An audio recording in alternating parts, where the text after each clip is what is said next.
Good day, good morning, good afternoon. It's John Summers, the motoring historian, here again with school friend Mark Gammy. How are you, Mark? I'm living the dream, baby. I'm pleased to hear it.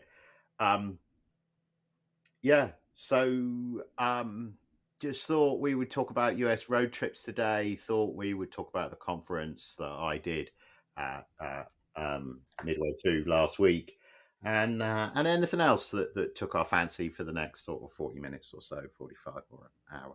It's been an hour. Actually, they've all been different lengths because, of course, I can't edit for anything worth a damn. And we do talk a lot of shit.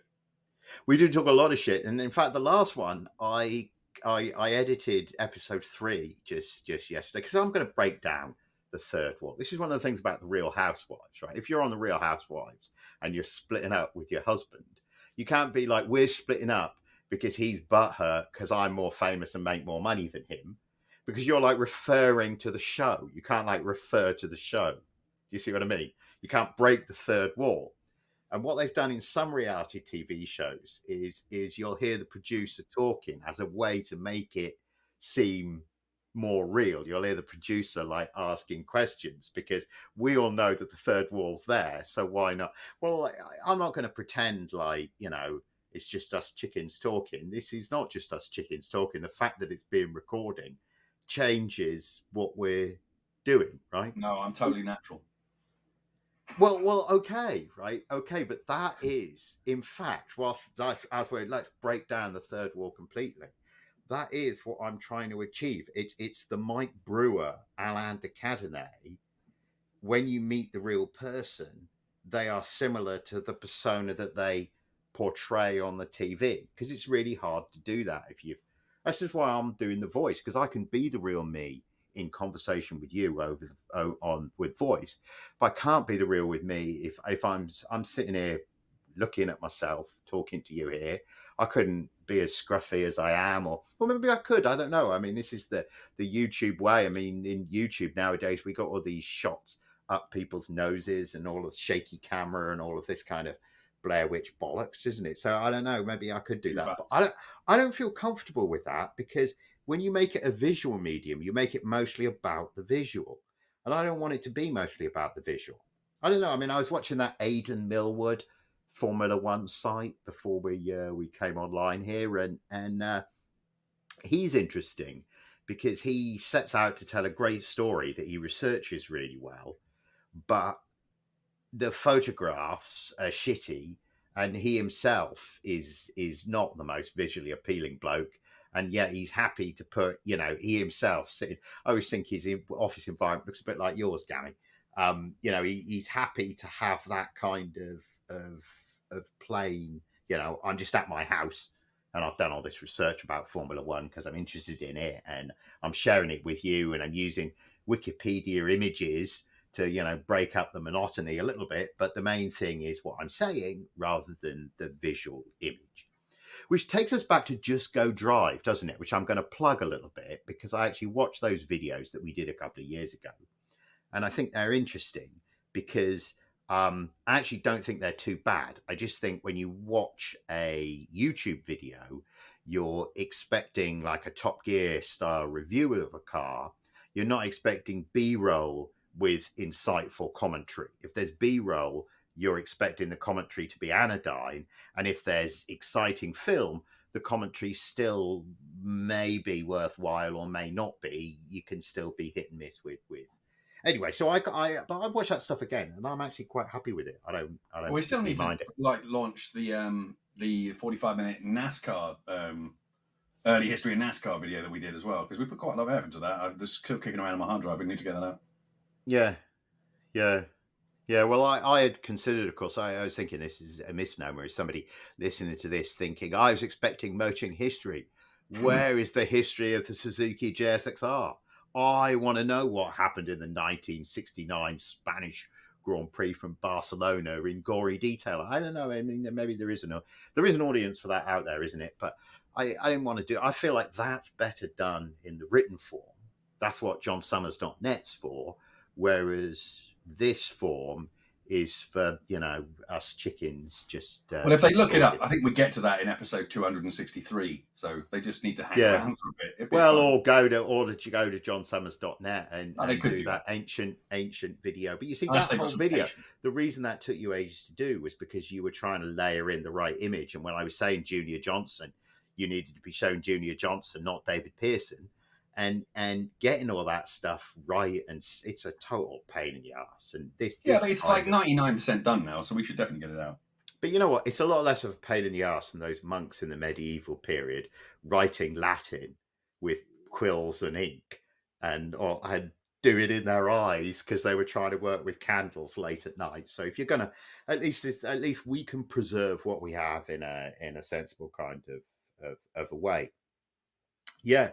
So let me begin this conference by having you Google up Watkins Glen original track, right? If you Google up an original track map of Watkins Glen, and if you're listening in the car or something, you know, I know you can't Google it up, and we always talk about these visual images. The point is that Watkins Glen was set up to feel like a European circuit. So the main start finish is the main high street through the town. And then you turn off the high street, and rather like the Targa Florio, you climb up this crazy hill, a long straight, loads of sweeping around, far more like the Nürburgring or Spa than like the Targa Florio. You can drive the roads now, and that final corner, Big Bend, which is this long downhill right-hander. My word, if that's not one of the best corners in motorsport, and I include corners at Spa in that Big Bend, crappy name, great corner. Yeah, It's a very American name, to be fair. Well, it is. It accurate is. too. So you know. So the other thing is if you look at the start finish and they turn right and they go up the hill, that long right hander there, the motel that I stay in is there, and it's one of these motels where they don't take, you have to like call up by phone. They're not on hotels.com or anything like that, you know, and they have like one of those old credit card machines that, you know, you put it down and they like run the thing backwards and forth. But the driver stayed there. That's why I stay in that motel, because that's where the driver stayed. And there's loads of driver memorabilia in the bar, and the bar's quite an impressive bar. And if I tell you that when I rocked up to check in on this last visit, there was a gun auction going on. There were like more pickup trucks than you could shake a stick at parked up outside. And as I came in, they were hammering a Remington for $550. You know, that was the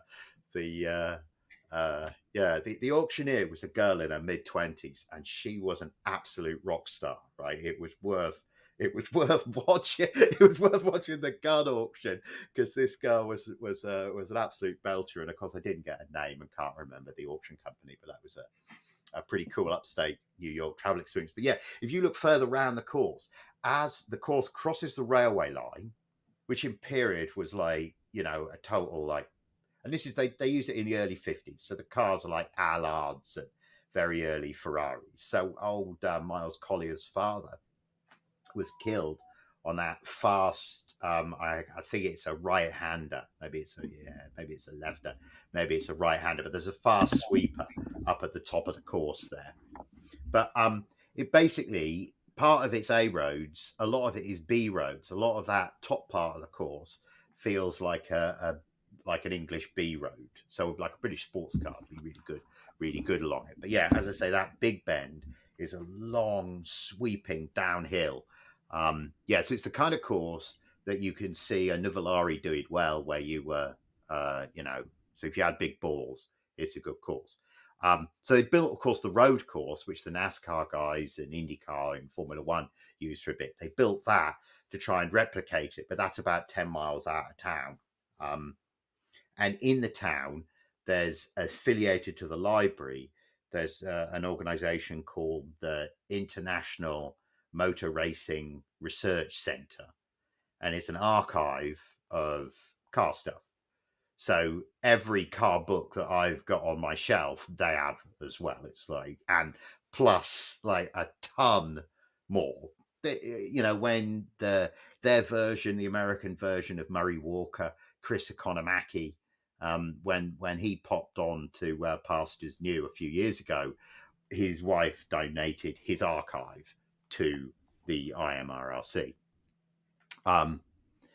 Yeah, so a library where if you call them, they'll do work and it's a bit like the National Motor Museum. They'll do work and research for you. Cool. But yeah. Unfortunately, a little bit of a backwater, and because they're not commercially viable, you know, they rely on donations.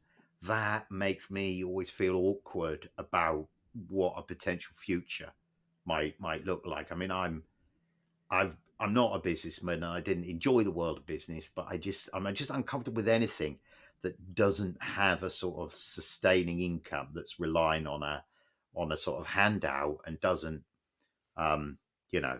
Yeah. So I felt also, I guess I feel also that there are a few centers like this that have a lot of knowledge and they should be like nodes on a greater network. So when you researching information about Indianapolis, it should dig into the Revs archive. It should dig into, you know, George Simeone's archive in Philadelphia. It should dig into the National Motor Museum. It should be in all these places at once rather than these information being sort of siloed away. So, you know, you need to like, it's like old fashioned history. You need to go to these places and like look through the books and talk to the historians which is fun for like a beardy old historian like me.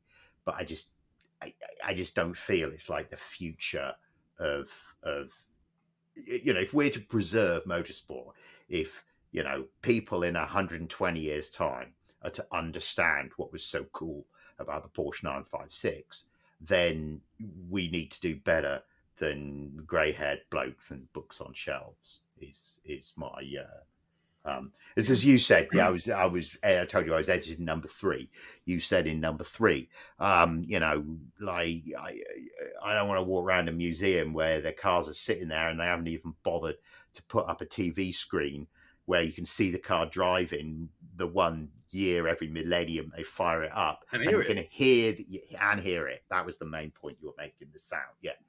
So and this is not dissimilar from old Michael Shanks, Sanford there, and this notion that he had after going around this art gallery in The Hague, where they had these still lives. I probably told you this before. They had these still lives. So the still life would be like a bottle of wine and a brass bowl with some fruit in it.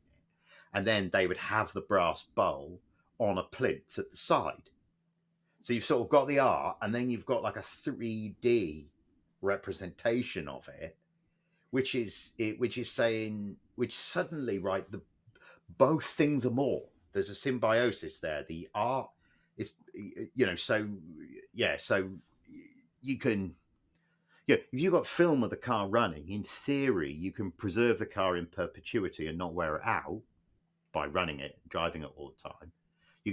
But you can still have the pleasure of making it come alive. And as virtual reality gets better and better, I feel we're duty bound to do that. I mean, already a driving game of racing a blower Bentley at Le Mans is more realistic than you and me buying a Bentley and going there and driving down the Maserati, driving down the main road from Paris to Tours at 130 miles an hour. I mean, it's so there's room for both, right? But is having the real Bentley and being able to drive it around, and then having like a VR representation of it, which is grounded in, it's not Mario Kart, it's grounded in the reality that Benjafield gave us when he wrote his impressions of what it was like to race down the Mulsanne Straight. You know, the computer can make the road narrow again. The computer can make the road rough again, can't it? You know, which dude, like, I mean, you know, that somewhat exists. If you like, if you set up a VR connection to something like GP Legends or something, you know, you can do pretty good sim racing stuff based on, you know, the 1957, you know, GP season. So you do all the ultra. So there's a lot of stuff coming along, and with the, you know, my boss, I was just at a conference the last couple of days, and my boss's lad, I say lad, I think he's like 23 or something, but he races sim racing. He plays iRacing, and my boss had endless issues with a 3-letter acronym company delivery firm with a brown shield, having issues finding the hotel in central London that's very near to Heathrow. But anyway, we got the box delivered, and it was some $350 or $400 set of pedals by Fanatec that are the pedals, and there's full sort of varying resistance in the pedals, and you can get full geared ratio sort of resistance stuff on the steering wheels now that actually feels like you can have a really sexy setup at home that used to be sort of the preserve of the McLaren Center, when they started doing VR. You can very much get more advanced probably than they had, maybe not in terms of full axis and the G on the chairs and so forth, but you can approach that in a way that you never used to be able to these days. But the secondary point I'll make is back to your point about the museums. It's so myopic. These places are often short of cash. They're often having trouble making ends meet and sustaining what should be, as you say, an archive in the physical. But look at how successful Goodwood is. Look at how successful a lot of these retro classics are. Why don't these places rent out a track for a day? Tracks need, like, often, especially in the winter, need money as well because they're not being utilized in the same way. Why don't these people rent these places out, take the cars there and sell tickets? People would come. Yeah, you're going to sell a shitload of tickets over a long weekend, make a load of money. It's probably going to see the museum through for the rest of the year, and they get turned over once a year. It's only a few. They're probably going to do 30 or 50 miles, but the more you do, the more you put into it, the more they actually give it a few beans and get the back end out, the more people will come. So I think there's more that can be done in that area as well. This is exactly what my presentation at the conference was about. It was about how the hobby is changing, right? It was kind of about YouTube, but I touched on the fact that there is this contradiction between museums closing and collections being liquidized, and Pebble being bigger than ever. Cars and coffee events being out of control, the value of collectible cars of all shapes and sizes, but particularly 90s stuff. There is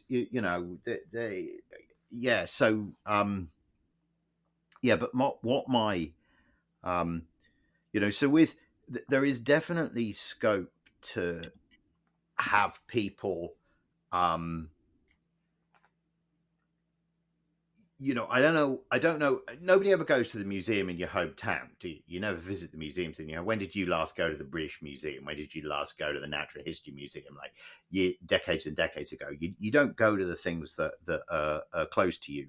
And so maybe the notion that Goodwood is this like one-off thing that you have to go to, where you have to buy the tickets and all of that, it becomes like a Prada handbag, that the fact that it's $30,000, not $3,000 or $300, that alone makes it, covetable. Its rareness makes it, and isn't there an economic phenomenon where as the price goes up, it becomes more desirable, not less desirable, because that confers exclusivity, or it conveys the greater status for the owner, right? Because everyone knows how much money you spend on it, kind of thing. So what we're saying, there's definitely room for a shake-up in the way that we think about marketing classic cars, or marketing automobility altogether. The conference, one of the things that came up repeatedly was this notion that we need to take a model from the horsey people, and that once upon a time horses were 100 years ago horses were being used as trucks, basically, and now they're exclusively as sports cars. It's dressage, it's and what's a dressage if not a demonstration of an everyday skill? If you had to ride a horse every day, you basically, if you were going to ride the horse properly and not have the horse be a pain in the arse, and you needed to be about as good, not as good as like top dressage now, but you know what I mean? Just as driving on a track, driving a Morris Minor round a track in 100 years' time is going to be similar to, racing. You see what I mean? There's this notion of pulling together the skills. I don't really know where I'm going with that, but yeah, I hear what you're um, saying. Yeah, yeah. Especially as it becomes rarer. Yeah, again, I was chatting to a chap at the conference, and he said that he lives in the States, and his neighbour's car had been broken into, and they broken into it, got in and sat in, and then just got out and walked off because it was stick shift. yeah, yeah. It is a fairly well-known thing that the best way to stop your car getting stolen in California is drive something with manual transmission.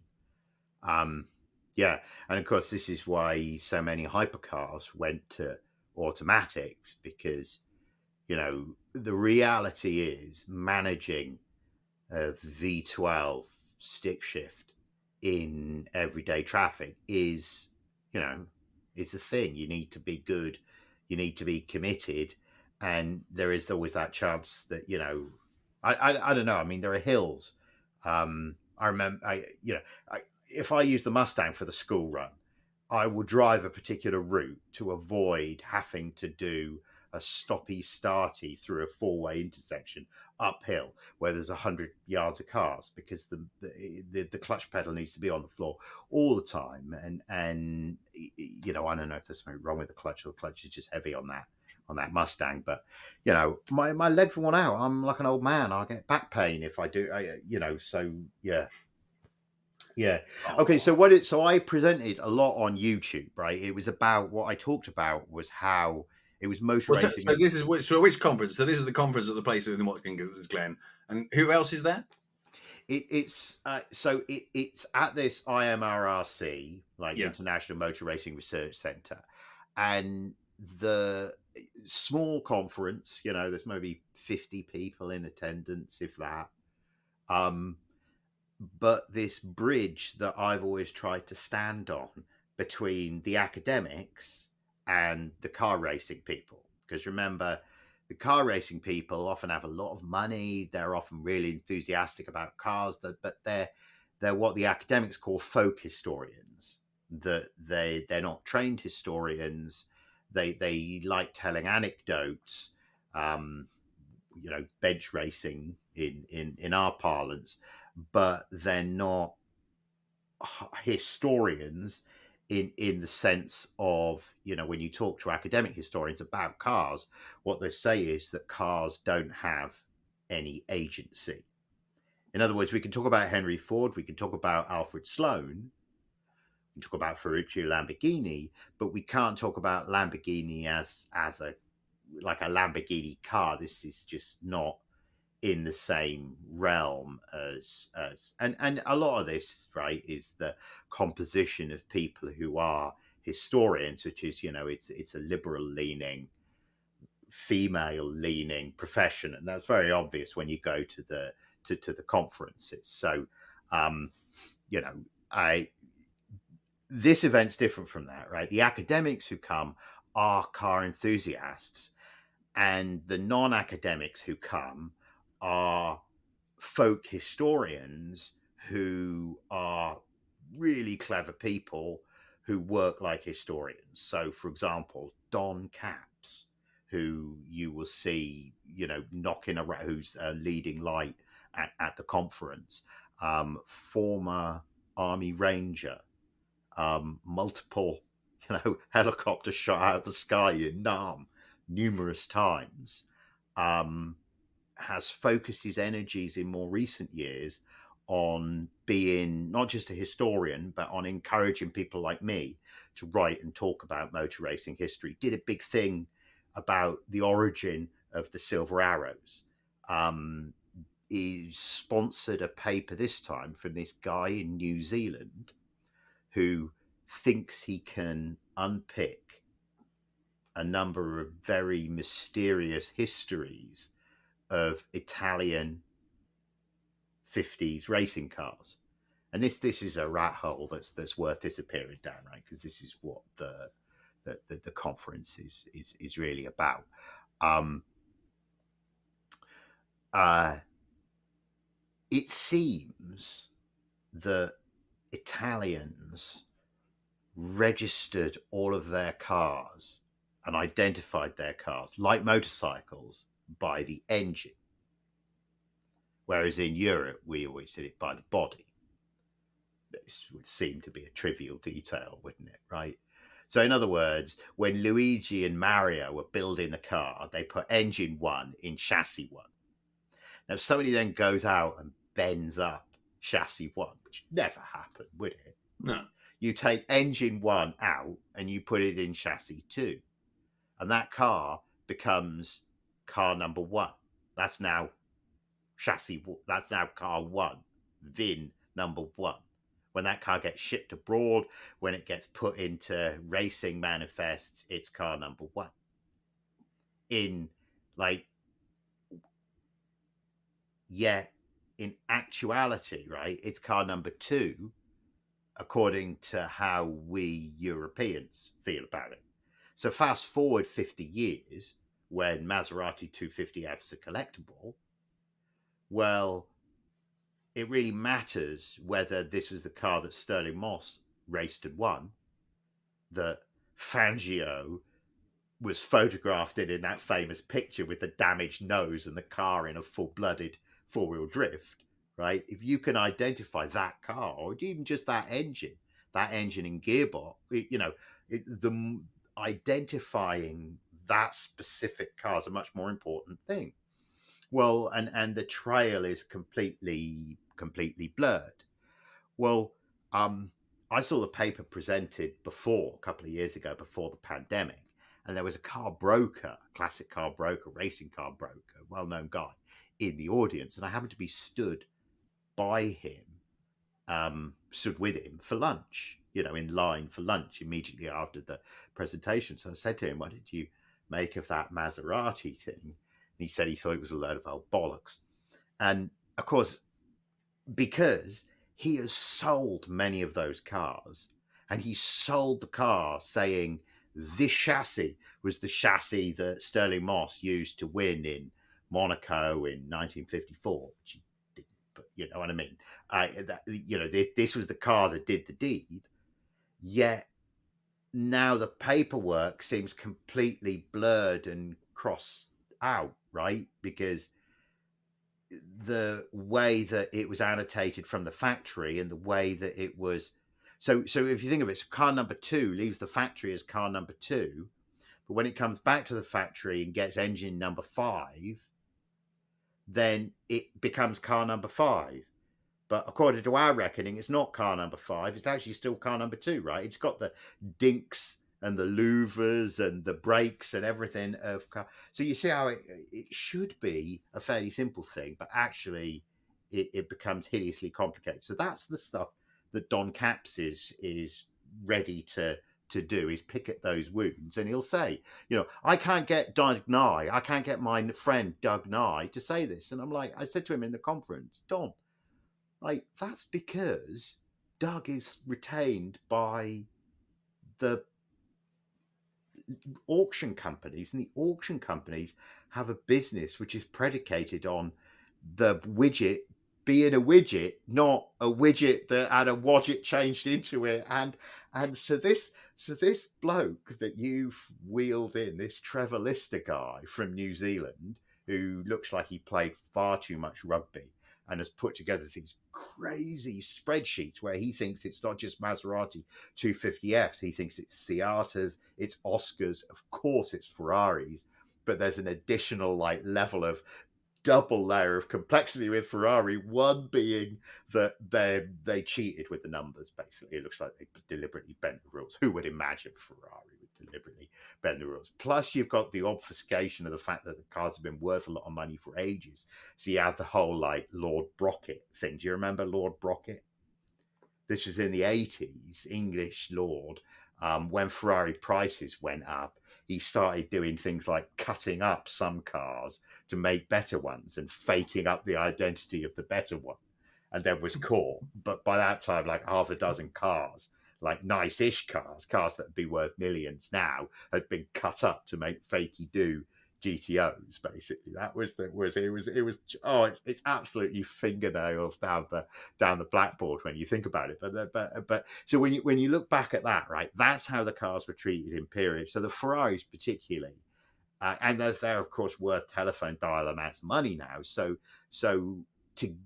for somebody like the car broker, who I won't name, but really well known, you've seen him advertised, handles the very, very best cars, one of the top 2 or 3 car brokers.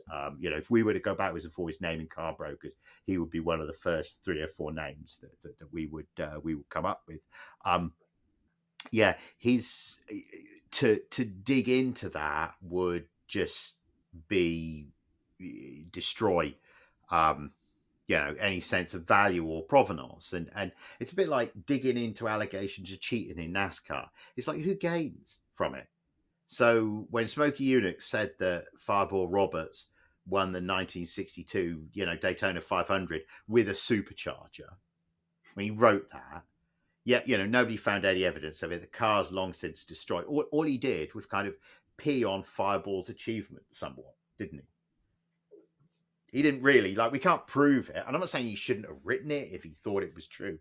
I'm just saying in terms of the clarity of history. It never leaves them. Nige was the same at Goodwood in his little speech. They're still snarky and annoyed and grudge holding, I think, a lot of those folks. Yeah, I just wonder what gives them the vim and vigor, Yeah, well, Smokey Yunick was certainly a vim and vigor kind of person, and of course, if you looked on, I've dug into it. There's stories about, well, where could the supercharger have been, and how could NASCAR have missed it, and could Smokey have had it on there and removed it, and I just think it was an old man, talking some shit at the end of his life. Smokey was like that. And I don't think there was ever a supercharger on the car. And I feel like there's like an asterisk next to Fireball's achievement where he was super dominant, like dominant in a way that you never see in NASCAR now. And I feel it was partly Smokey's car. And I feel that Smokey's car probably was a bit cheaty. But I feel like Fireball was really fucking amazing that weekend. It was his day of days, if you like. And Smokey, denigrated that for that's just because I can't imagine how a supercharger would fit. But the point is, digging into allegations of NASCAR cheating just makes everybody look bad. When David Pearson won all those super speedway victories with the Wood brothers, was that cheaty? If I listened to a Pearson interview recently where he was saying, because old Petty, he'd often have the big motor, and I'm thinking, yeah, but what did the Wood brothers do to your car? Nobody was within the rules. So, but to dig into that takes away from the greatness of the individual driver. The point I was making in my presentation was looking at YouTube and saying YouTube has changed the way that we talk about cars. If you want to know how good Fangio was, you have to read it.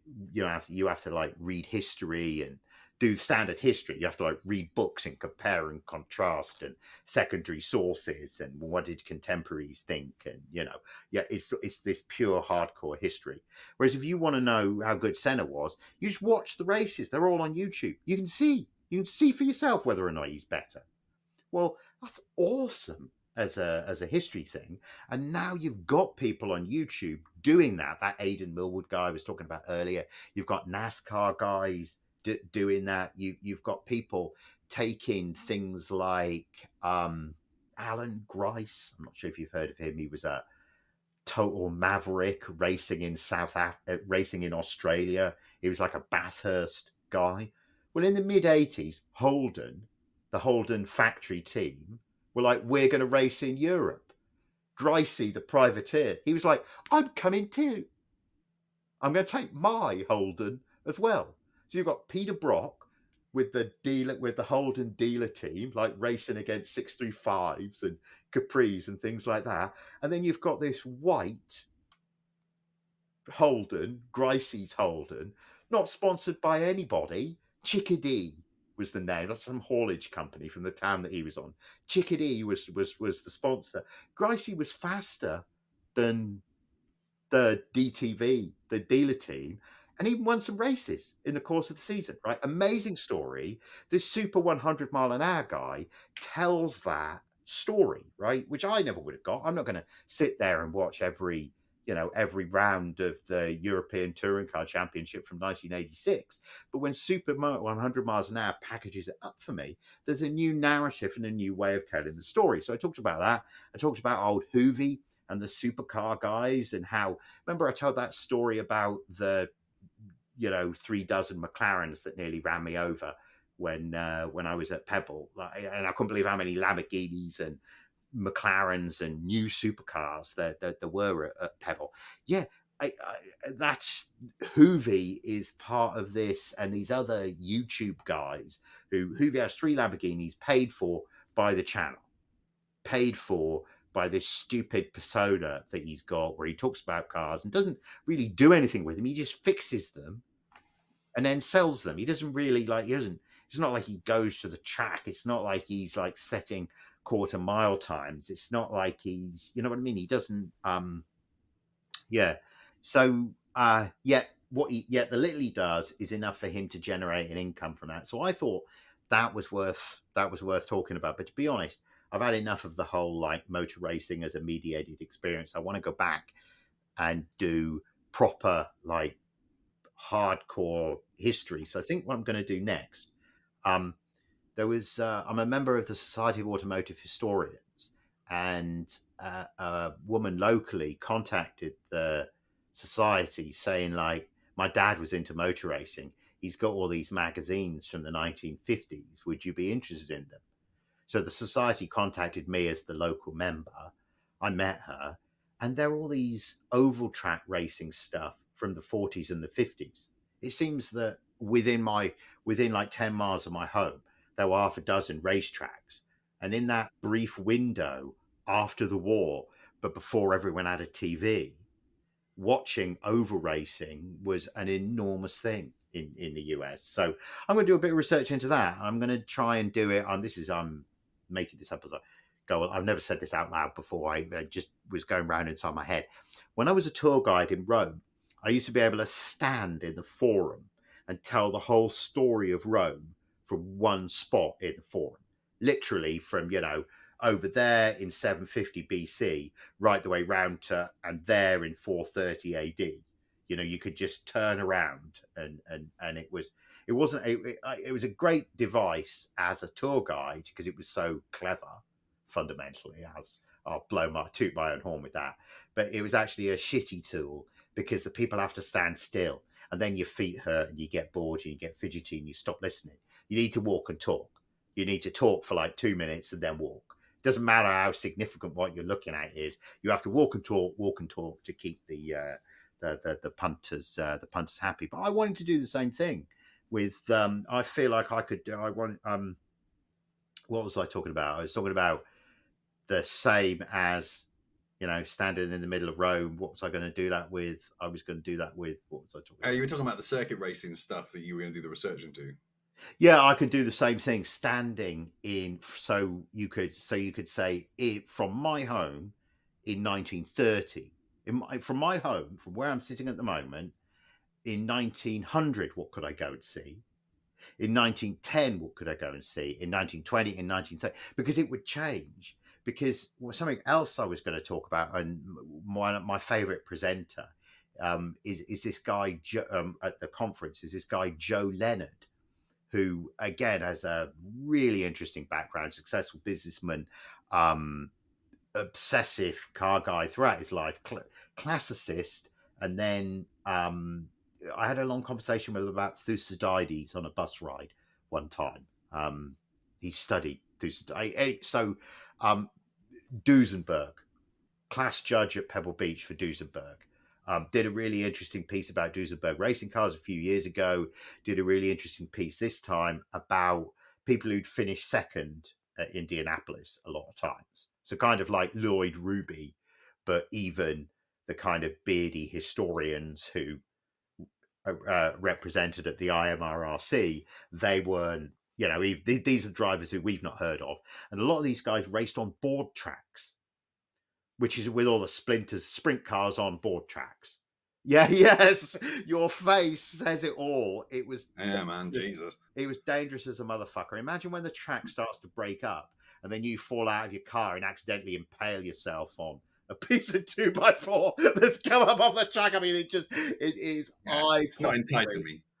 eye-poppingly dangerous, and there's no fucking history of it whatsoever. And there are books, and I need to dig into, like, because the books are expensive because they're rare, so I need to dig into that. So I think I might go back and do that kind of hardcore history rather than doing this kind of let's talk about how the story got told kind of thing. So other people, so there's the older guys like Don and Joe, and then there's younger guys who are racing enthusiasts, but who are academics. So there's one girl, Kate Sullivan, who's at the University of Edinburgh, who does lots of land racing stuff. Like she's the fastest woman in the world in a pickup truck or something like that because she's been out to Bonneville numerous times.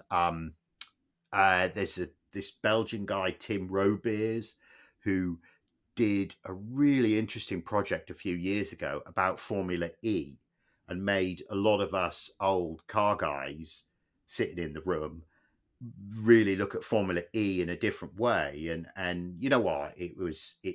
I realized that Formula E is on its way to being when you and Dens used to sit around in Wilds Lane, and I used to watch you be all comers on Wipeout on the PlayStation, and we used to say Formula One needs to be this. It needs to be this floating. It needs to be really fast. It needs to be neon lights. It needs to be upside down. It needs to be you can shoot the other guy. It needs to be you can drive over power ups.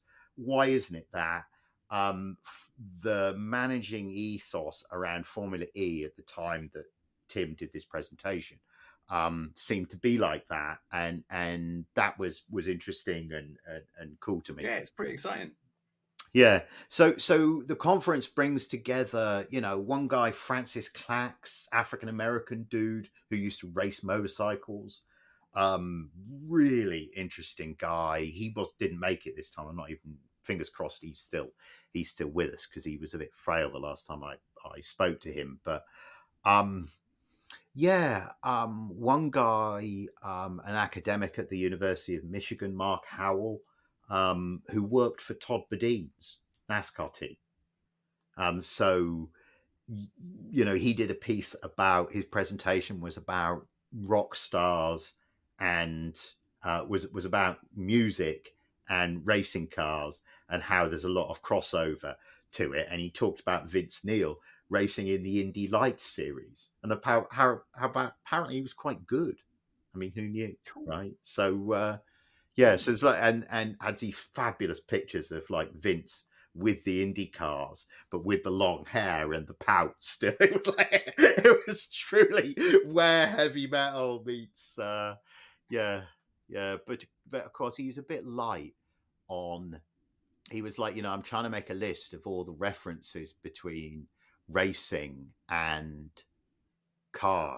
between racing and every song that has a reference to racing or cars in it. And I'm like, and I sat there thinking, I was able to make a list of half a dozen heavy metal songs straight away.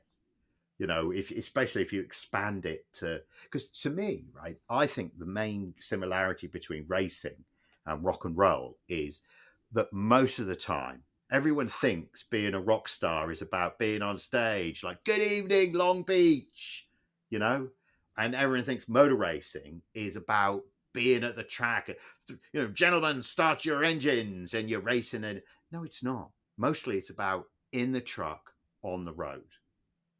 Both things are mostly about in the truck on the road. It's mostly, we are the road crew. It's hotel rooms and motorways. That's really, that's really what it is. I think so. So I think that a lot of that has in common. They have a lot of that in common. Yeah. So let me. There is a talk track. There's not an agenda today, but there is a little talk track that So there is this sense, right, that there's two camps at the IMRRC, and we try and bridge that camp a little bit, and there's but I guess the main thing this time was that they streamed it. So if you go to the IMRRC website, there should be a recording of it. The conference was free. They'll keep the recording up. This is all about publicizing motorsport. And as Don's been very ill this last year, there is a sense amongst us younger guys that this is the only event where you can talk about. This is the only event where an analysis of why Jackie Stewart won the 1968 German Grand Prix and just how effective his. So it's a well-known story that he cut his own tire chunks out, right? What this conference is all about is digging into that. Well, what shapes did he cut? Well, did it make that big a difference? Well, he had this legendary victory. Well, let's read the motorsport review. Let's look at the lap charts. Let's find as much contemporary film as we can to see how, let's see if we can talk to him about what he remembers. About it's taking the surface story, which is enough for the folk historians, and it's digging into that in a way which is like a actual hardcore historian, but where the actual hardcore historians in academics in academic institutions are mostly just eye rolling because they don't give a shit about car racing. So that's what. So that was. The public does, though, or at least a large chunk of it. Well, exactly, right? So that's why publicizing this and trying to bring some of the sheen and support of Goodwood to this environment. And, you've got guys like Joe Leonard, they see that. He goes to Pebble Beach every year. He shows cars across the East Coast. This is it's not like he doesn't see the juxtaposition between between the two events, between the kinds of events. It's just so that's what the event's all about. So it's in the New York Watkins Glen's in the Finger Lakes region of New York, which candidly is a total asshole to get to, because if you fly there you have to do a puddle jumper afterwards, and then to get out you have to do the puddle jumper usually at an inconvenient time of day. So you're always worried you're going to miss the connecting flight back to California. So the other option is you maybe you just do one flight and you drive from there, but you're talking like a 6-hour drive from like JFK or Philadelphia or somewhere like that. You still got a pretty long drive to get there, and then you have to have the car throughout the conference. When the time you're at the conference, you don't really need a car. So so anyway, so I did the only sensible thing you could possibly do. Plus, I hate fucking flying. Let's be candid about it. I hate airports.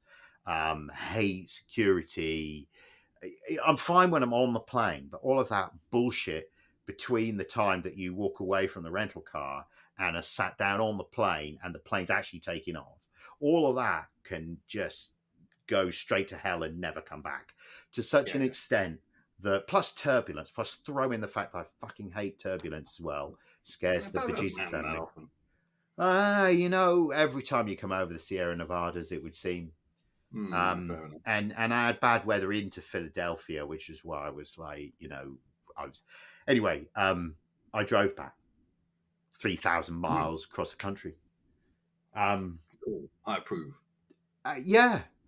So you have done a bunch of driving holidays here, and as I was driving, I was thinking, like, you've done way more driving. And we should preface this, shouldn't we? And this is, I've even got this here. We should preface this by saying that at a young, impressionable age, you and I drove a Lincoln Town Car, a '79 Lincoln Town Car, which American car guys will tell you is the last year of the really big cars, 400 cubic inch.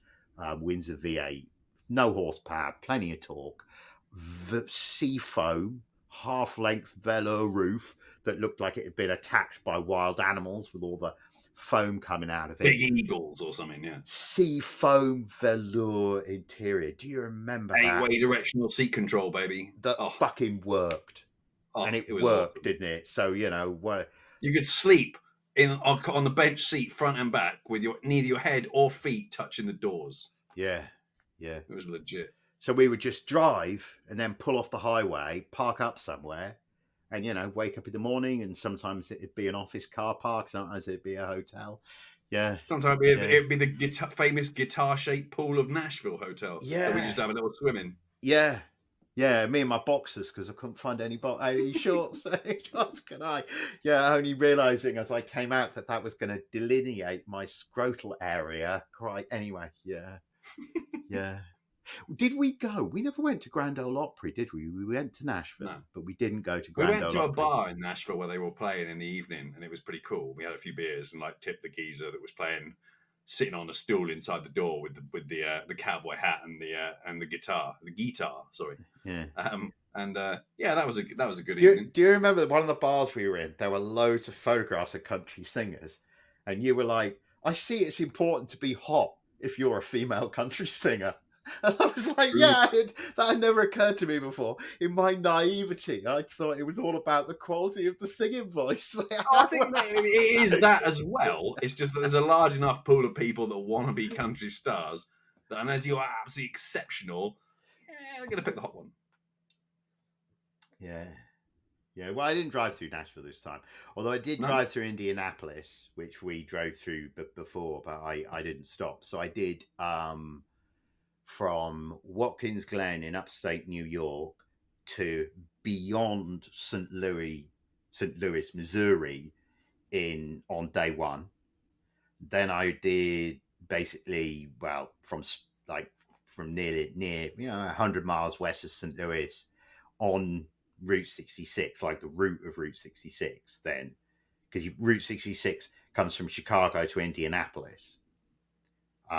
There's really interesting things about Route 66, right? It's called the Main Street of America because it connected the towns together like an old-fashioned English A road. And just like now, if you drive the A roads when there's a motorway parallel, like you drive the A4 when the motorway, Marlborough is still much as it was 100 or 200 years ago.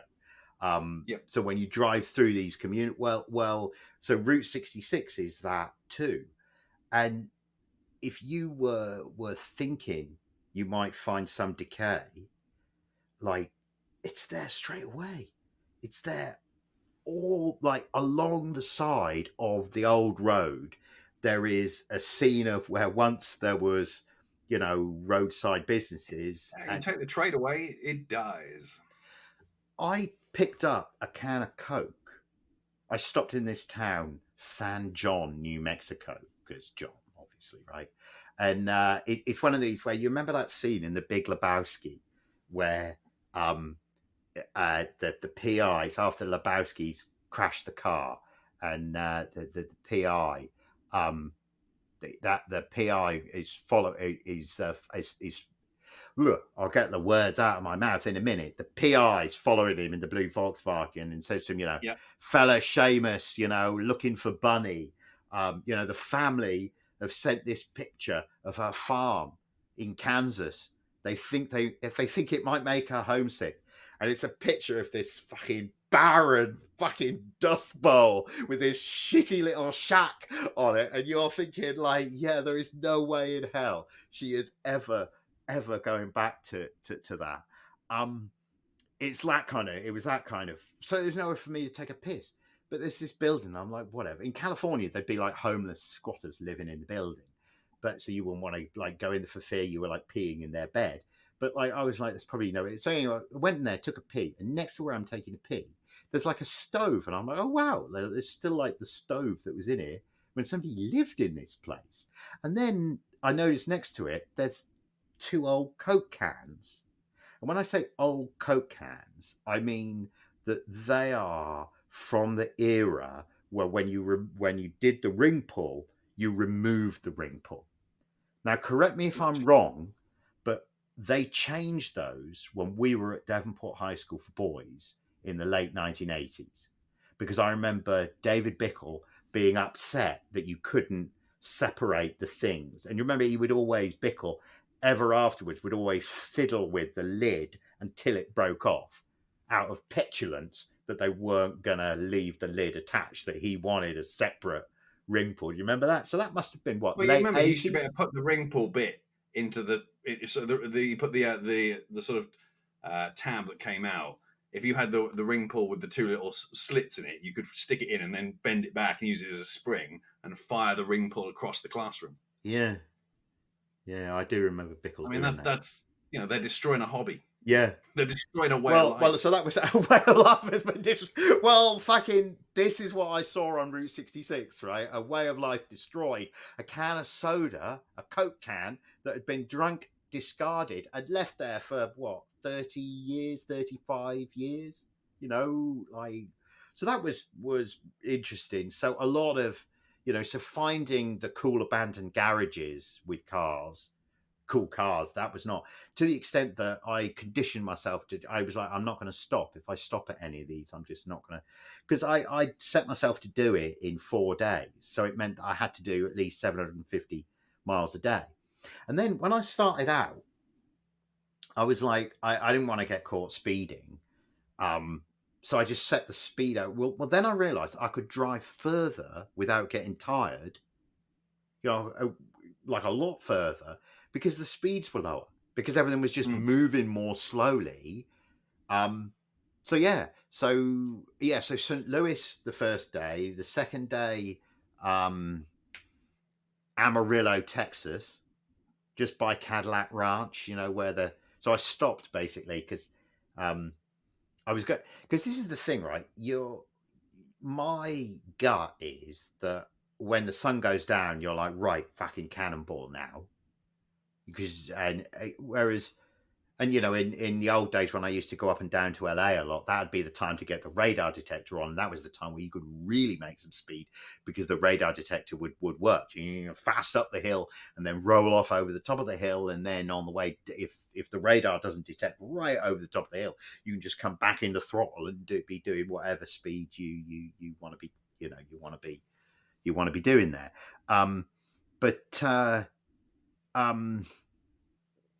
I didn't bring a radar detector. I didn't want to drive like that this time. And I realized on the first day, when I'd done the whole of the Midwest, like all the way across, like New York, Philadelphia, Ohio, and then right the way into Missouri, which is right the way across the Midwest, right? Missouri was the western bit of America, the edge of the Wild West, wasn't it? And I did that in a single day. So with that thought, I was like, I want to see how the country evolves in terms of landscapes. I don't want to. Plus, when you've been driving since 8 o'clock in the morning, by the time it gets dark, you're fucking knackered anyway. So Amarillo, Texas. So I did Cadillac Ranch, and the weather was like, we grew up in Plymouth, and Plymouth has a special brand of rain, doesn't it? Where it's not quite raining, it's just damp. So you can put an umbrella up and it's not going to help you at all. You're still going to be wet and cold, and the cold gets into your bones far more than the temperature would suggest. Like Americans would say, what's the temperature? And you would say, mid-50s, and they'd say, well, it's fine. And then you leave them out in it for a little bit. Like we get a bit of this wet weather like that here. Dana watched a soccer match of Ollie's. Cold got into her bones, so uncomfortable and miserable. It was like that when I was at Cadillac Ranch. It was like that kind of cotton wool fog. And just a word on Cadillac Ranch, as you're driving west, it's south of the highway. It's actually quite a long way away. It's not like Stonehenge. Stonehenge is way closer to the road than, or actually that road's closed. Did you know that? Have you been past Stonehenge recently? They've closed that. They've moved the road. It's moved. Really? Damn. Yeah. Excellent. About time. Yeah. Or they moved. The road they moved is the one that goes right past it. Right, the one that road. So not the 303. The little one is the one that they've closed, and they've made the whole thing part of. So down at the, if you go past, you remember you used to be if you were driving west, you used to come off the 303 and on that little road, and then the car park would just be up on the right. They've now moved all of that stuff further away, and you go to a visitor center, and then you ride a bus down. I actually think it's a better experience. But I wasn't. Yeah, they still got a dual carry. Well, a major A road. Yeah, but they're going to move that. That's going to be moved, I think. So yeah. So Amarillo, Texas to was it Seligman? Yeah, it was Seligman, Arizona, which is the town which is closest to Radiator Springs in the Cars movie. And it is, I mean, it is and by that time, right, at almost every intersection, there's historic Route 66. And if you get off, you can actually drive on what was Route 66. And it'll run parallel to the main freeway. And sometimes the surface won't be quite good, and the speed limit will be 55 miles an hour. But you really get a sense of what it was really like. So I actually felt like the best bits of Route 66 were out west. I actually felt like the best vistas, like New Mexico, the high desert, awesome. But I actually felt like the best vistas were old California there, coming into Southern California. And then I came off at 58 and came past Bakersfield and then up I-5 and home here to the San Francisco, to the Bay Area. I kind of want an 18 wheeler again, kind of. They are really, really cool.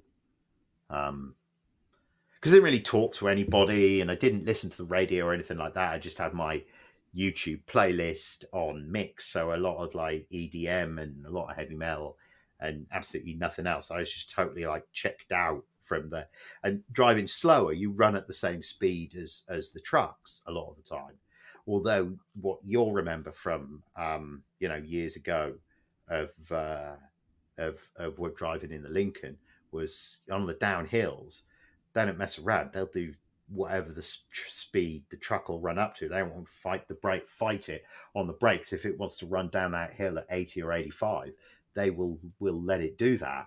And that's I'm not been passed by an 18-wheeler like that for some considerable time. You did a couple of vacations here, didn't you? Where did you drive? 5 years, yeah. So just picked up rental Mustangs from various places. So the V8s, obviously, at least I sometimes do V8 straight away if it was an option, or just upgrade at the airport.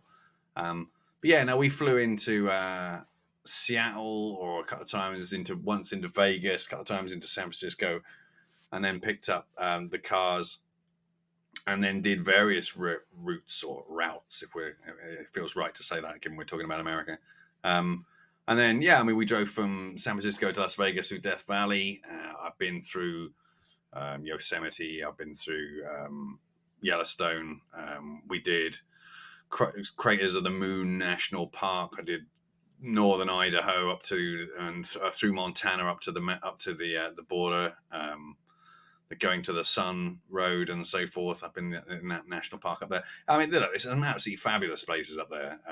Regularly get the side eye from the gentleman as I drop the rental car back, and he goes, "You've had this for 3 weeks and you've done 5,500 miles. How have you done that?" You're like, well, there's a lot to see,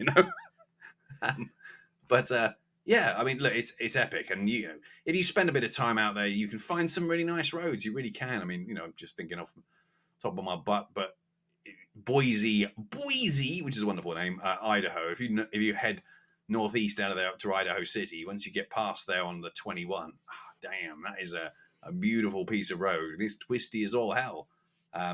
Well surfaced, goes all the way up into the mountains, I should point out there that you it wasn't like we prepared for this call or anything like that. You just remembered that off the cuff because you enjoyed driving that road so much. Well, I've been up there twice deliberately because it was just so great. We took a little detour on the way back from the Grand Tetons National Park, which I love the fact that it is basically the Big Tits National Park. That's the name. That's what that means. Because there's two mountains that look like a pair of bazoomas. WYSIWYG, what you see is what you get. It's fair enough, isn't it? Yeah.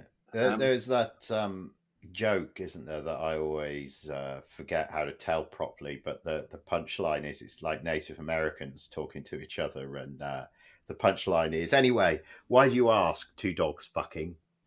Yeah. That's an odd name, Dad. Yeah, exactly. But yeah, I mean, there's some special stuff up there.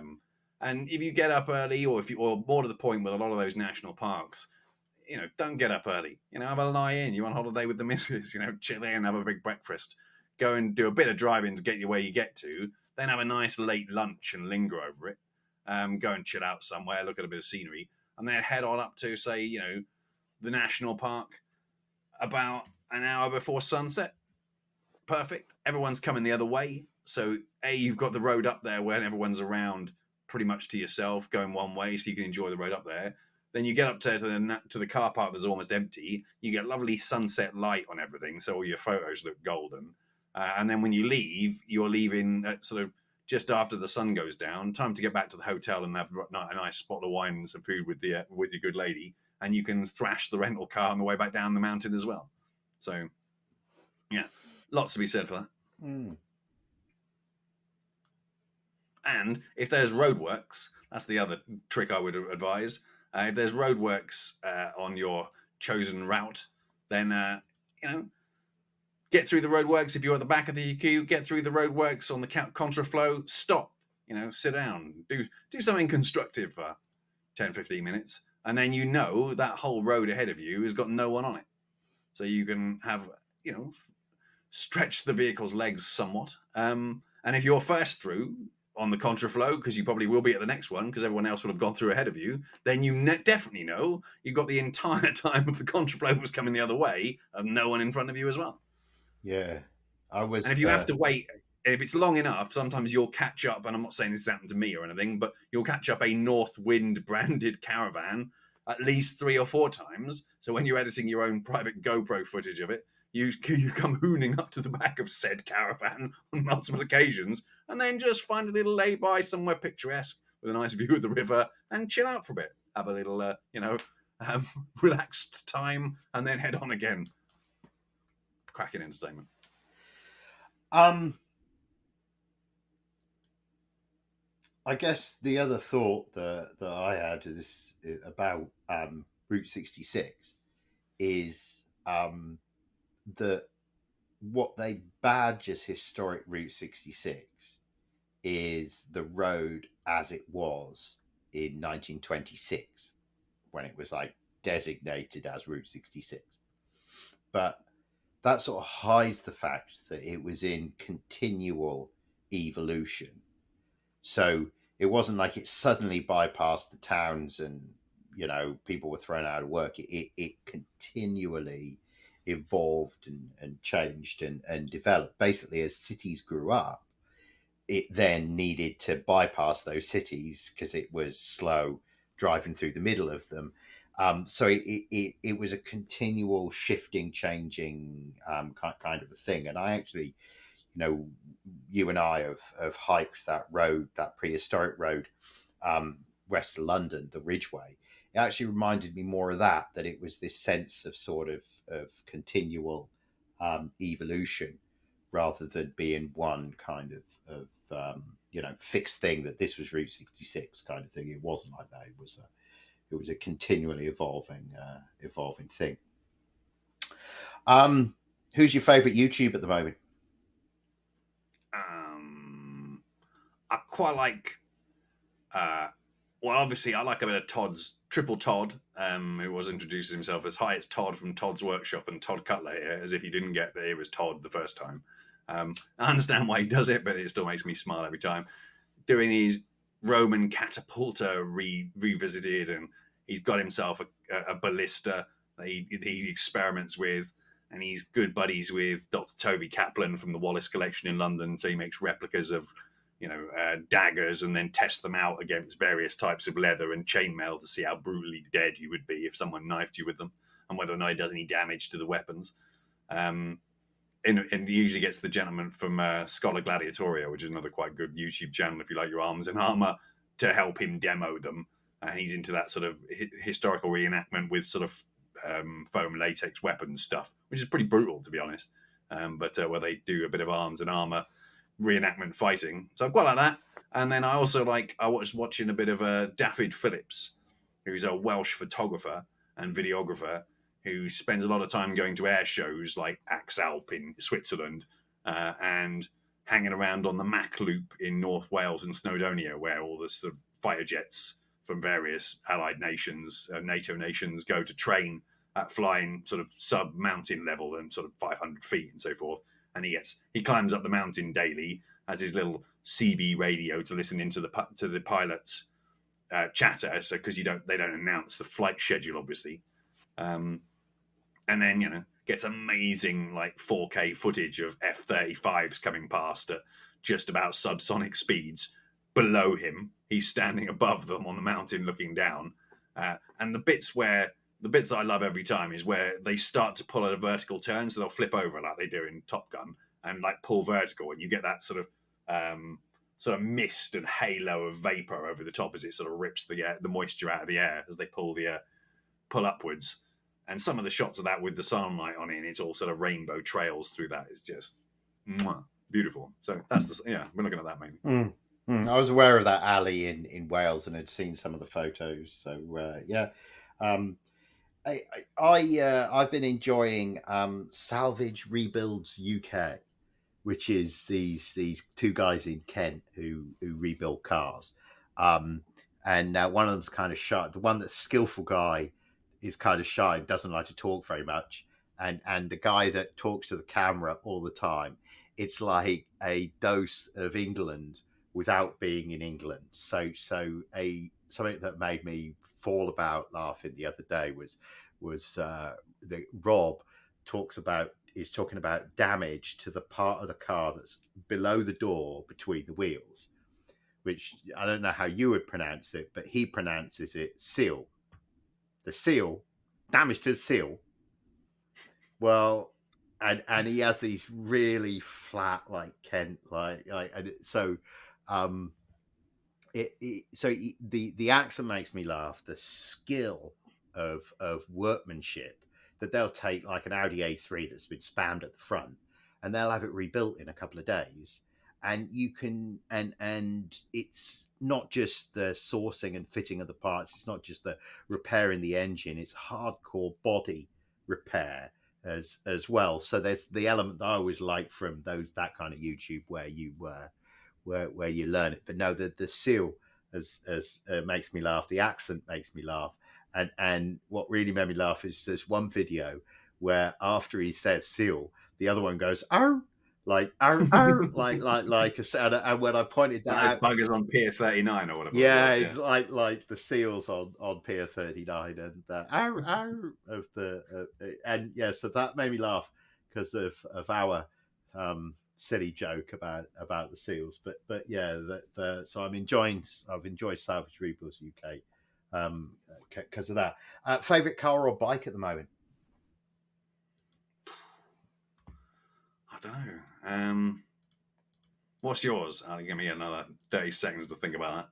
Oh, I told you to think about this before you came on the call. Yeah, I did. But I of course I told you to do it and then hadn't done it myself. But that's what this should be, right? This favorite car at the moment should be a totally spontaneous thing. And I've said car and bike to combine it together. I've got to be honest with you. I did this open garage thing for some of my neighbors where, there's a number of us on the street that are into cars and bikes in different kinds of ways. So we do a little get together where we just drink beer and talk about cars or bikes or whatever takes our fancy. And I hadn't hosted, and I thought, well, instead of just hosting, I'll get a couple of cars out of the garage. I'll move the bikes around. I'll make it so that you can actually see the bikes.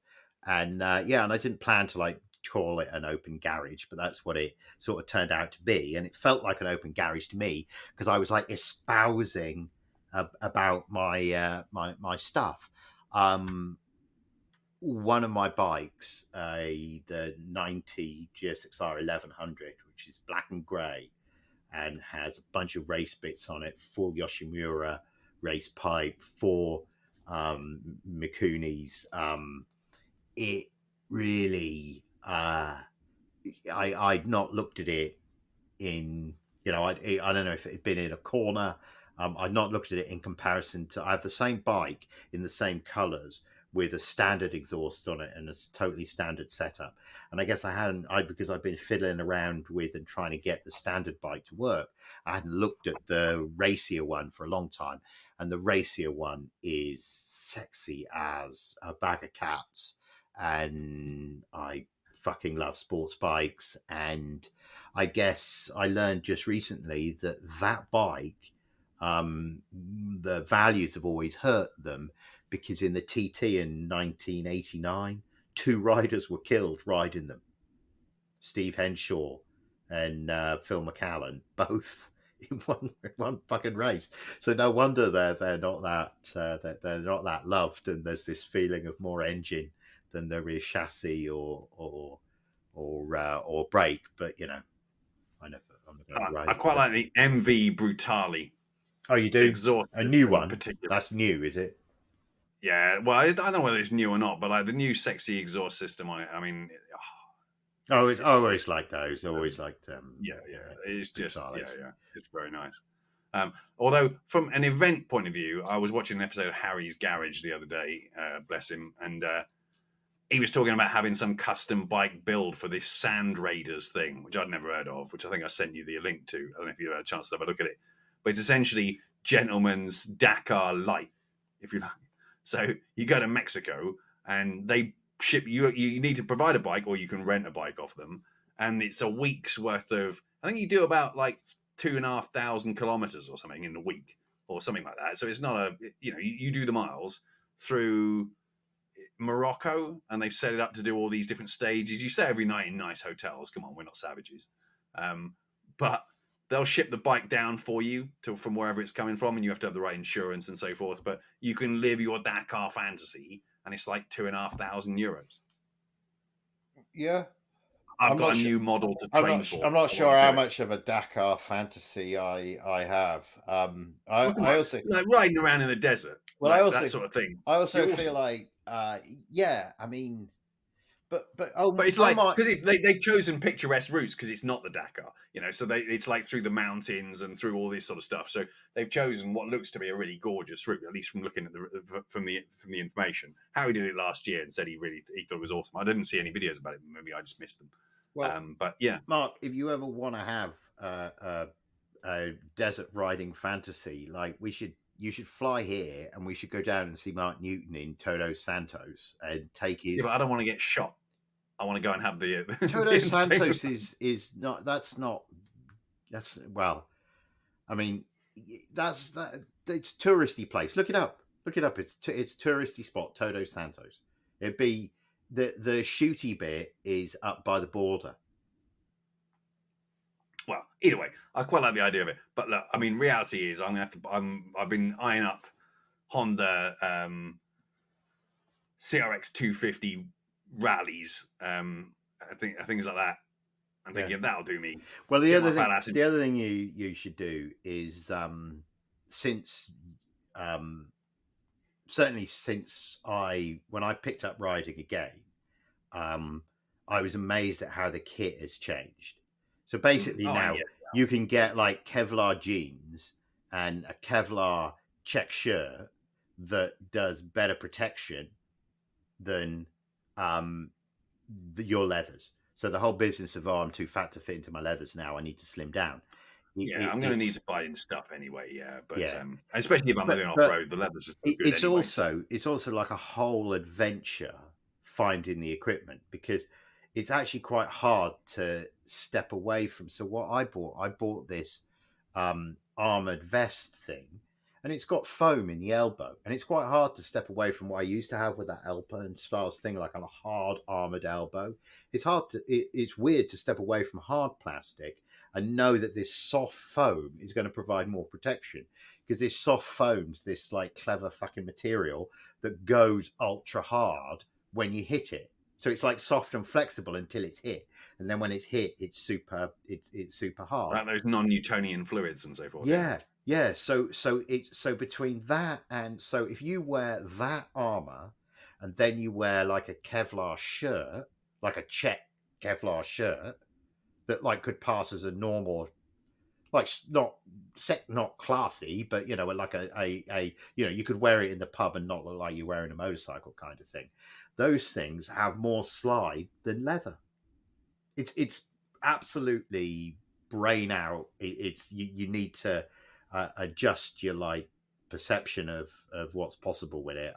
Because I was thinking about it because I kind of rushed the learning, and what the important thing for me was getting jeans that were, see, if I sit on a sport, if I sit on a jigsaw in the trousers that I'm wearing at the moment, wearing the tennis shoes I'm wearing at the moment, I fit fine. If I do the same thing wearing boots and my leathers, I can't get my foot onto the peg easily. Well, that's bloody dangerous. So one of my main goal was to get things that were proper armor, but where I could actually get my leg up. So I ended up getting a size of Climb, KLIM, is the best jean maker based upon the research that I did 18 months ago. I got a pair of them, but if I don't put the belt on, they fall down. They're like I mean, they look like they're for a bloke, 3 inches. They are for a bloke 3 inches taller than me, and and a lot fatter. But this way I get enough play in the knee that I can, and they're wide enough so they go over the top of my boot. So I wear my old boot, and the jean goes over it. Anyway, it's the whole like getting the right kit is a total fucking sport. What's the most scared? I thought of this the other day. What's the most scared you've ever been in a car or on a bike? I'll go first if you're thinking. Okay. I thought of this question and then I didn't have an answer, and I was thinking, well, you've got to have an answer. It's such a good question. You've got to have an answer about it. And I was thinking, well, what is the most frightening times? And the most frightening times is the moment where you're going to crash, where you're out of control and you're going to crash. So if I think about the time that took, that moment lasted the longest, the occasion, because on a sports bike, the window between, usually don't have time to be scared, right? Usually just you're on it and then you're hurt, right? There's not the so I was pretty scared when I rode that Aprilia around Italy, and I was on a bridge, or I was riding on a freeway, and it was a downhill, and we were going onto a bridge, and the join to the bridge had like this metal section about a foot wide, and it was slick with water, and I just knew the front wheel was going to slide, and there's nothing to do but watch the front wheel slide and hope that I didn't fall off and eat pavement at highway speeds. And I just was over it, and that was it. So that was scary, but but I actually think the most scared was probably in that white Ford Sierra 2-litre gear that you and I owned jointly, on the way home from the office or the gym one day, where the back snapped on me and I caught it but didn't correct fast enough, and the act of catching it meant that I just speared off the road and into a ditch at about 80 or 85 miles an hour. And I remember it going and me catching it and feeling like a hero for catching it, and then immediately it wanting to spear off the road, and me seeing the tree in the ditch coming and just thinking, fucking hell, like this could be the very end. And you lost your nice green Jaguar bag out of the back because some little bastard came along and pilfered it overnight before we can go back and empty out the car in the morning. Yeah. Well, you were a trooper that day. Thank you again for that, because when the car stopped moving, I was like, oh, let's fucking get out of here. And the right hand side of it was against the ditch, and because it went across the ditch, hit a fucking tree, bounced back, went along the ditch backwards. So I tried to get out of the driver door and it wouldn't open, and the passenger doors were against the ditch. So I opened the sunroof to get out and walked to a pub to call you. And I remember in the pub, they looked at me as if I was like, if I was fucking E.T. They looked at me the same way as like the pool ball stopped moving when I walked in the pub. Yeah, but I can't. Yeah, the loss of the nice green Jaguar bag still mourn to this to this very day. So to respond, I guess, I don't know. I mean, obviously, I've had a few accidents. Everyone does. If you've done as many hundreds of thousands of miles as we have. I guess I was thinking about it earlier on when you mentioned this, but I came when I used to drive to and from my work at Redstone in Bramley, the village near when I was living in Risley near Reading, and there was a back roads route that you could route. We're back in England now. There was a back roads route that you could go from my house to the office, and you got an hour for lunch, but it was about a 15-minute drive. But I would still go home for lunch because I knew that road really well, and I could do that route in about 7 or 8 minutes. So therefore, you could have about 45 minutes at home, having a nice bit of lunch, watch a bit of telly or whatever, and then blast back to the office. And I was doing I think it was in various cars, but I think at the time I was in that angular shaped sort of Focus 2-litre gear. And I came smoothly carving my nice apex lines around the corner, and there was a guy in a box van reversing round the corner. Blind corner, reversing round the corner towards me, and I was like, "Uh-oh." And it was one of those ones where they're like, "Okay, either I'm just going to have the mother and father of all rear-ending into this van, and I'm going to lose that." So I just overtook him. I was like, "Well, and it's like roll the dice here, buddy. Make a saving throw, because if there's something coming the other way, it's going to be worse than hitting the van." Yeah. But if it isn't, Yeah. and there wasn't, I just overtook him at like galactic speed. And, was like off down the other end of the road and round the next bend before I could even react to put the horn on. Yeah, I mean, but that's a pretty good one, and I'd never heard that one before. It was kind of intimidating. Yeah. My other question was going to be about books, and of course you're not reading at the moment, so I'll talk about my books, and then I'm doing audio books at the moment, but the book I was going to talk about was old Miles Collier's The Archaeological Automobile, and how this is really just a handbook for looking after collector cars, and how to think about collector cars, how to think about the automobile as a historical thing. If you care about cars, if you have any interest in cars, the book is worth picking up. It's $150. I mean, it's one review, the Society of Automotive Historians review, Ruben Verdi's skilled reviewer. His comment was that really it would be great if this was in paperback form.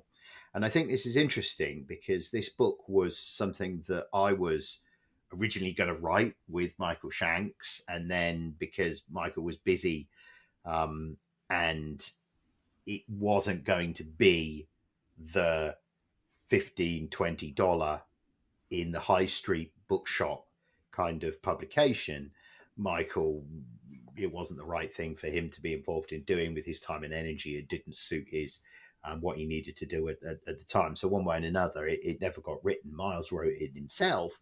But of course, what comes out is very different from what would have been, what it would have been like if he and I had written, if two Englishmen, if two lower middle class Englishmen had written it, it would be very different from if, one of the wealthiest and leading car collectors in the world has written it. Now, for all that, the book has Miles's just incredibly dexterous feel for storytelling and for cars in general. It's really exquisite, and to reduce it to paperback at $15 in the airport almost doesn't do it justice, because he approaches the cars like high art, and his book looks like high art, and the stuff that he's written comes across as the musings of somebody who regards the stuff as high art rather than as paperback and disposable. That's not to say, so the long and short is there's still room for somebody like myself to take those ideas and that aesthetic and discuss it in a way which is accessible for people who have XR3s and Camaros. So that's my So the recent audio book I'm listening to is I'm on book 2 of Sherlock Holmes and the Cthulhu case books. So this is a series of books written by James Lovegrove, because of course Holmes is old enough now that it's public property, so you can write with those characters, because Mr. Conan Doyle, Sir A himself is long dead, and it's passed into public domain. Copyright is expired.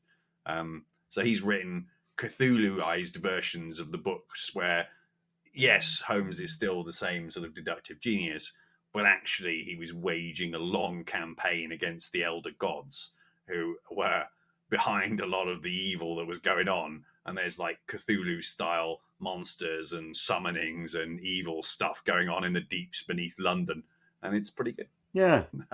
Well, and actually, Mark, that's given us a really nice segue for me to talk about what I was going to say, is that, I asked you for favourite books one of these episodes a while ago, and you were like, well, I've been writing, and I was going to say, we should say, you've been writing these satirical Dungeons and Dragons novels that sort of bring our Dungeons and Dragons campaign alive. Halvar and Clarence, Chronicles of Halvar and Clarence. There's a website. Well, the website's not quite up again yet. Well, it's going to be, of course not. But who's listening to this? And by the time you build it, it's probably going to be up. How many people who are listening to it are actually going to go to the website anyway? But of course, all of them. This also, every one of them. But this also ties to the YouTube channel that we talk about all the time, 44 Teeth, the motorcycling YouTube channel, and Mike Booth, because halvarandclarence.com sponsored Mike Booth on his fateful visit to the TT recently. So this is why we've been invested in Mike Booth, and Mark, you've been invested in writing these novels. So I'm gonna. Of course. I'm sorry. I said, of course, best wishes to Boothie still. I saw a video of his update from him the other way. The guy's approaching it in exactly the way you would hope he would, like an absolute hero. And I'm sure he'll show us all up as to what can be done. Yeah. I watched the beginning of one video, and he was looking very pale, and he was saying, some days are just shit. And I'm thinking, I think that's inevitable. Jeez, dude, And there was one where he described the wound. Did you see that one? And the description that he'd used to do. I'm not going to spoil 44 Teeth storytelling, because it is my word. It is compelling. Yeah. So look, on the theme of motorcycles, and this is where I'm going to wrap. I'm going to wrap up with a little bit of trumpet blowing and a good news story, which is that through some politicking, the motorcycle course at San Francisco City College was due to be taken off the roster. So at the moment, there's no motors. If you wanted to study motorcycles at San Francisco City College for the first time in 20 years, you couldn't do it this semester. But next semester, it has been reinstated in small part due to the flamey letter that I wrote to the trustees of the college, which then got forwarded to the chancellor. And it seemed that what happened was the course appears in the books, and as far as the chancellor and the trustees were concerned, the course was going ahead. But where the rubber met the road, for a couple of sort of political reasons that are too complicated to drill into here, it wasn't going ahead. And by stirring up the hornet's nest and being like, what the fuck? The motorcycle course is really good. Like, where is it? The students want it. There's faculty to teach it. What the fuck? Just by being that, it's meant that the course has now been reinstated in a meaningful way in the spring. So go me. And as I said to Dana, it seems that maybe that time I spent at City College wasn't, doing the admin stuff and the meetings at City College wasn't actually wasted time, that it has tangible benefits and improvements. I guess there's the bigger story with City College, which is that, the motorcycle course is small beans in comparison to teaching English as a second language to Syrian refugees, or to, recent. Got to skill them up. Yeah, got to skill people up. There's no having the American dream if you can't get a foothold on it. Dude, like, how are you going to make America great again if you can't even speak the language. Come on. Yeah. Gotta get behind it. Yeah. Get a hat. Yeah. Everyone needs a Yeah. hat. Yeah. Not that But hat. no, truly, it's carry your own culture with you, but you've got to Yeah. skill up and integrate into society, haven't you? But That's all right. And yeah. So apparently there are 300 languages spoken in California at the moment, the same as it was in the 1840s before the gold rush. Shit, bro! I didn't even know there were 300 languages still being spoken. Yeah, in California there were 300 languages, but the Native Americans in California had 300 languages apparently. When I did that American history course, that was one of the eye-popping things about when you think of Native Americans, you need to think of it as a hodgepodge of all sorts of different cultures. It's a patchwork of cultures because it was small tribes, each of which had their own cultures, and it's absolutely fascinating history. I'd like to study the more warlike ones. There were some warlike ones near here. I, of course, am interested in these. Ollie's been studying the Ohlone people that were in this part of, but they seem to be pretty Ewok-y. I'm not so interested in the Ewok-y types.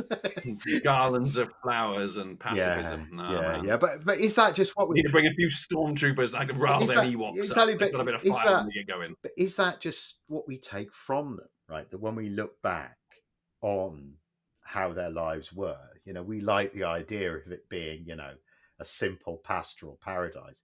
It probably wasn't like that, was it? It's probably more like the homeless people are now. Well, like Ewok on Ewok knife action. Yeah.